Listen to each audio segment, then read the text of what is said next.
Hello hello hello, আমি তৃষ্ণা। তো আজ ছিল জানুয়ারি 16 তারিখে। জানি অনেক দিন পর ভিডিও দিচ্ছি, আসলে কাজের ব্যস্ততার জন্য এখন আর ভিডিও করলেও এডিট করার সময়টা হয় না, এডিট করে পোস্ট করার।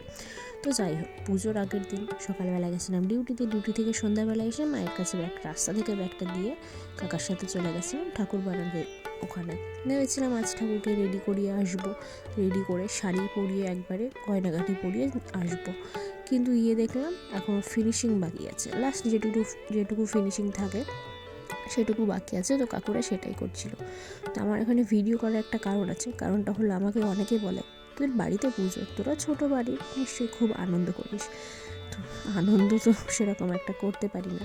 তো যাই হোক, পুজোর আগের দিন ঠাকুরের ওখান থেকে গেছিলাম গ্যাস নিতে। গ্যাসটা নিয়ে এখন যাচ্ছি আমরা বাড়ির দিকে।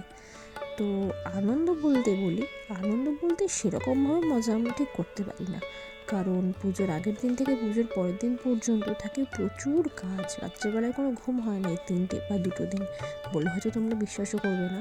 পুজোর আগের দিন থেকে কাজ শুরু হয় আমাদের, বাড়ির যেটুকু কাজবাজ থাকে, ঠাকুরের কাজবাজ, বাড়ির কাজবাজ, সেটা পুজোর আগের দিন থেকে আমাদের শুরু হয়। পুজোর দিন তো থাকে, পুজোর পরের দিন গিয়েও শেষ হয় না, তবুও শেষ করতে হয়। তো যাই হোক, কথা বলতে বলতে চলে আসলাম এখন আমরা বাড়িতে। বাড়ির প্যান্ডেলটাও আমি দেখিনি যে কতটা হয়েছে, ডিউটি থেকে বাড়ি এসে দেখলাম পুরো হয়ে গেছে। তো তারপরে করলাম জামা সেলাই, আমার যেটাই পরি আমার সেটাই সেলাই করতে হয়, জামা সোয়েটার দুটোই সেলাই করলাম। তারপরে চলে গেছিলাম ছাদের প্যান্ডেল দেখতে। ছাদের প্যান্ডেলটাও আমি এখন পর্যন্ত দেখিনি। তো যাই হোক, অনেক কাজ ছিল, কাজ প্লাস ভিডিও দুটোতে একসাথে করা সম্ভব হয়ে ওঠেনি। ভিডিওটা আমি আজকে এই পর্যন্তই করেছি। তো চলো টাটা, দেখা হচ্ছে পরের বাড়ির পুজোর ভিডিও।